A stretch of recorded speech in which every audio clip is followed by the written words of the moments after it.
Chapter 10.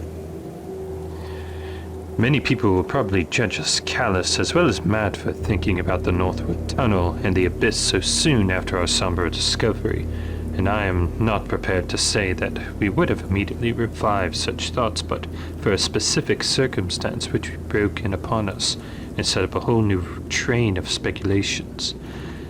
We had replaced the tarpaulin over poor Gedney, and were standing in a kind of mute bewilderment when the sounds finally reached our consciousness, the first sounds we had heard since descending out of the open, where the mountain wind whined faintly in its unearthly heights. Well known and mundane though they were, their presence in this remote world of death was more unexpected and unnerving than any grotesque or fabulous tones could have possibly have been, since they gave a fresh unsetting to all our notions of cosmic harmony. Had it been some trace of that bizarre musical piping over a wide range which Lake's dissection report had led us to expect in those others, and which indeed our overwrought fancies had been reading into every wind howl we had heard since coming up on the camp horror, it would have had a kind of hellish congruity with the eon-dead region around us, a voice from other epochs, belongings in a graveyard of other epochs. As it was, however, the noise shattered all our profoundly seated adjustments, all our tacit acceptance of the inner Antarctic as a waste, as utterly and irrevocably void of every vestige of normal life, as the sterile disk of the moon. What we heard was not the fabulous note of any buried blasphemy of elder Earth, from whose supernaural toughness an age-denied polar sun had evoked a monstrous response. Instead, it was a thing so mockingly normal and so unerringly familiarized by our days off Victoria Land and our camp days at McMurdo Sound, that we shuddered to think of it here, where such things ought not to be. To be brief, it was simply the raucous squawking of a penguin. The muffled sound floated from the subglacial recesses nearly opposite to the corridor whence we had come, regions manifestly in the direction of that other tunnel to the vast abyss. The presence of a living waterbird in such a direction, in a world whose surface was one of age-long and uniform lifelessness, could lead to only one conclusion. Hence, our first thought was to verify the objective reality of the sound. It was indeed repeated, and seemed at times to come from more than one throat. Seeking its source, we entered an archway from which much debris had been cleared, resuming our trailblazing, with an added paper supply taken with curious repugnance from one of the tarpaulin bundles on the sledges when we left daylight behind. As the glaciated floor gave place to a litter of detritus, we plainly discerned some curious dragging tracks, and once Danforth found a distinct print of sort of whose description would be too superfluous. The course indicated by the penguin cries was precisely what our map and compass prescribed as an approach to more northerly tunnel mouth, and we were glad to find that a bridgeless thoroughfare on the ground and basement levels seemed open. The tunnel, according to the chart, ought to start from the basement of a large pyramidal structure, which we seemed vaguely to recall from our aerial survey as remarkably well preserved. Along our path, the single torch showed a customary profusion of carvings, but we did not pause to examine any of these. Suddenly, a bulky white shape loomed up ahead of us, and we flashed on the second torch. It is odd how wholly this new quest had turned our minds from earlier fears of what might lurk near. Those other ones, having left their supplies in the great circular place, must have planned to return after their scouting trip toward or into the abyss. Yet we had now discarded all caution concerning them as completely as if they had never existed. This white, waddling thing was fully 6 feet high, yet we seemed to realize at once that it was not one of those others. They were larger and dark, and according to the sculptures, their motion over land surfaces was a swift, assured matter, despite the queerness of their seaborne tentacle equipment. But to say that the white thing did not profoundly frighten us would be vain. We were indeed clutched for an instant by a primitive dread almost sharper than the worst of our recent fears regarding those others. Then came a flash of anticlimax as the white shape sidled to a lateral archway to our left to join two others of its kind which had summoned it in raucous tones, for it was only a penguin, albeit of a huge unknown species larger than the greatest of the known king penguins, and monstrous in its combined albinism and virtual eyelessness. When we had followed the thing into the archway and turned both our torches on the indifferent and unheeding group of three, we saw that they were all eyeless albinos of the same unknown and gigantic species. Their size reminded us of some of the archaic penguins depicted in the Old One's sculptures. It did not take us long to conclude that they were descended from the same stock, undoubtedly surviving through a retreat of some warmer inner region whose perpetual blackness had destroyed their pigmentation and atrophied their eyes to mere useless slits. That their present habitat was the vast abyss we sought was not for a moment to be doubted, and this evidence of the gulf's continued warmth and habitability filled us with the most curious and subtly perturbing fancies. We wondered, too, what had caused the three birds to venture out of their usual domain. The state of silence of the great dead city made it clear that it had no time been an habitual seasonal rookery, which the manifest indifference of the trio of our presence made it seem odd that any passing party of those others should have startled them. Was it possible that those others had taken some aggressive action or tried to increase their meat supply? We doubted whether that pungent odor, which the dogs had hated, could cause an equal antipathy in these penguins, since their ancestors have obviously lived on excellent terms with the Old Ones, an amicable relationship which must have survived in the abyss below as long as any of the Old Ones remained. Regretting, in a flare-up of the old spirit of pure science, that we could not photograph these anomalous creatures, we shortly left them to their squawking and pushed on toward the abyss whose openness was now so possibly proved to us, and whose exact direction occasional penguin tracks made clear. Not long afterward, a steep descent in a long, low, doorless and peculiarly sculptureless corridor led us to believe that we were approaching a tunnel mouth at last. We had passed two more penguins and heard others immediately ahead. Then the corridor ended in a prodigious open space which made us gasp involuntarily.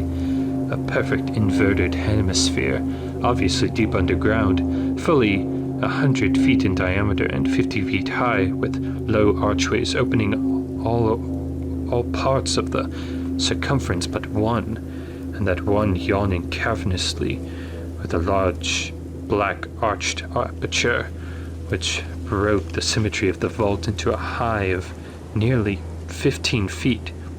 It was the entrance to the great abyss.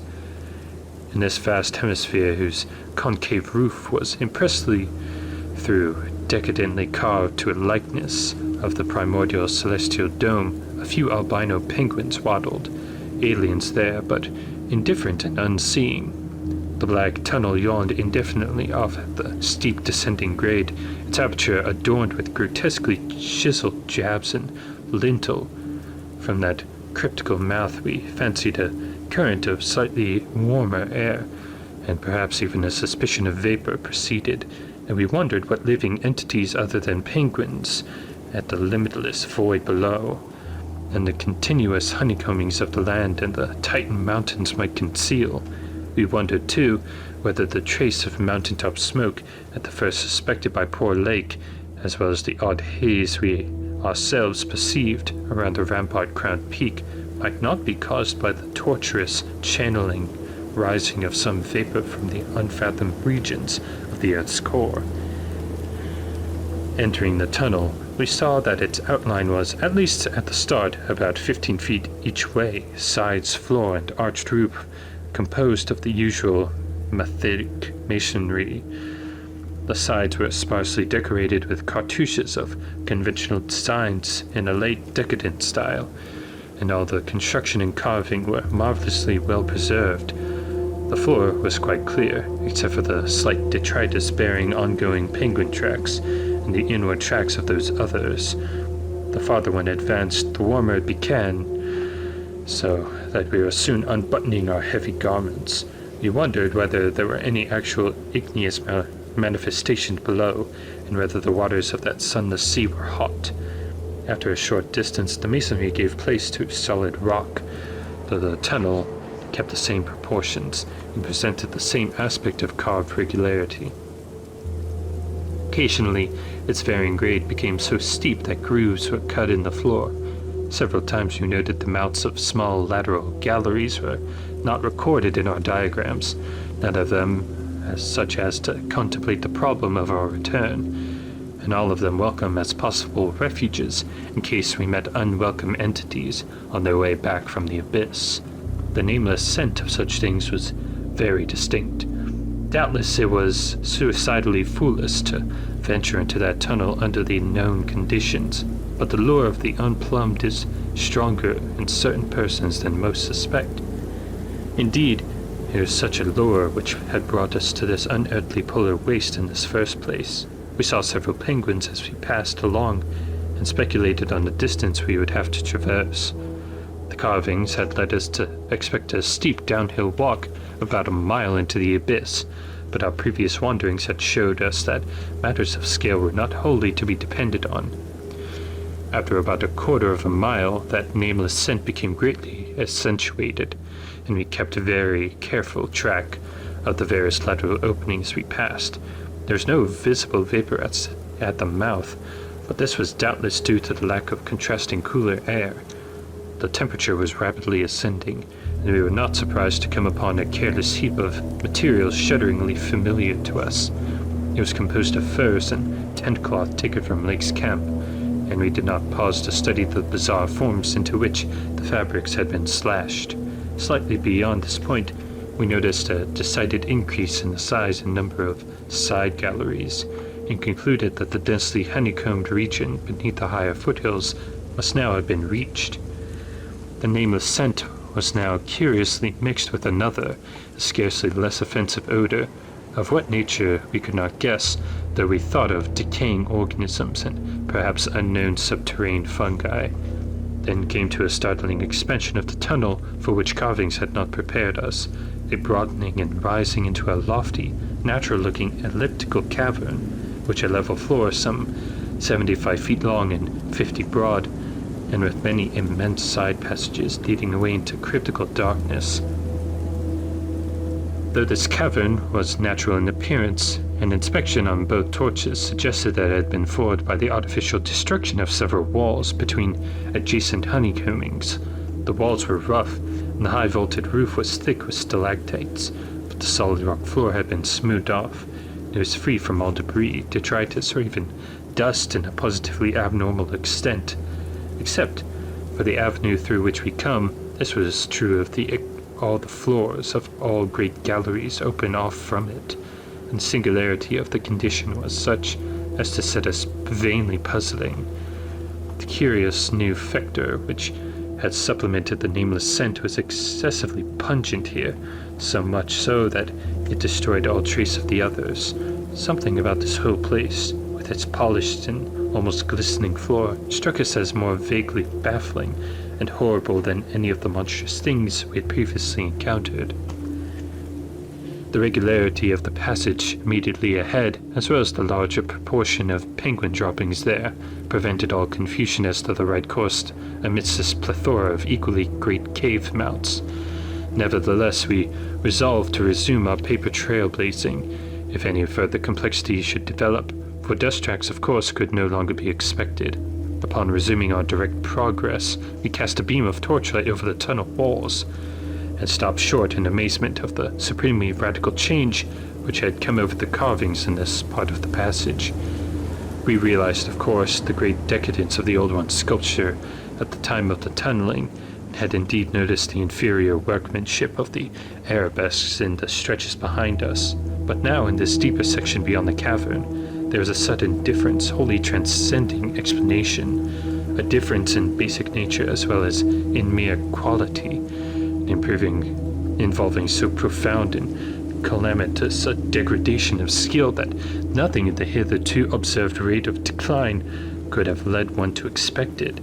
This new and degenerate work was coarse, bold, and wholly lacking in delicacy of detail. It was countersunk with exaggerated depth in bands, following the same general line as the sparse cartouches of the earlier sections, but the height of the reliefs did not reach the level of the general surface. Danforth had the idea that it was a second carving, a sort of pamphlet formed after the obliteration of a previous design. In nature it was wholly decorative and conventional, and consisted of crude spirals and angles roughly following the quintile mathematical tradition of the old ones, yet seemingly more like a parody than a perpetuation of that tradition. We could not get it out of our minds that some subtlety but profoundly alien element had been added to the aesthetic feeling behind the technique, an alien element, Danforth guessed, that was responsible for the manifestly laborious substitution. It was like, yet disturbingly unlike, what we had come to recognize as the old one's art, and I was persistently reminded of such hybrid things as the ungainly pyramid sculptures fashioned in the Roman manner. The others had recently noticed this belt of carving was hinted by the presence of a used torch battery on the floor in front of one of the most characteristic designs. Since we could not afford to spend any considerable time in study, we resumed our advance after a cursory look, through frequently casting beams over the walls to see if any further decorative changes developed. Nothing of the sort was perceived, though the carvings were in places rather sparse because of the numerous mouths of smooth-floored lateral tunnels. We saw and heard fewer penguins, but thought we caught a vague suspicion of an infinitely distant chorus of them somewhere deep beneath the earth. The new and inexplicable odor was abnormally strong, and we could detect scarcely a sign that other nameless scent. Puffs of visible vapor ahead spoke increasingly contrasts in temperature and the relative nearness of the sunless sea cliffs of the great abyss. Then, quite unexpectedly, we saw certain obstructions on the polished floor ahead, obstructions which were quite definitely not penguins, and turned on our second torch after making sure that the objects were quite stationary. Thank you. That was Chapter 10 of At the Mountains of Madness. Thank you for listening, and good night.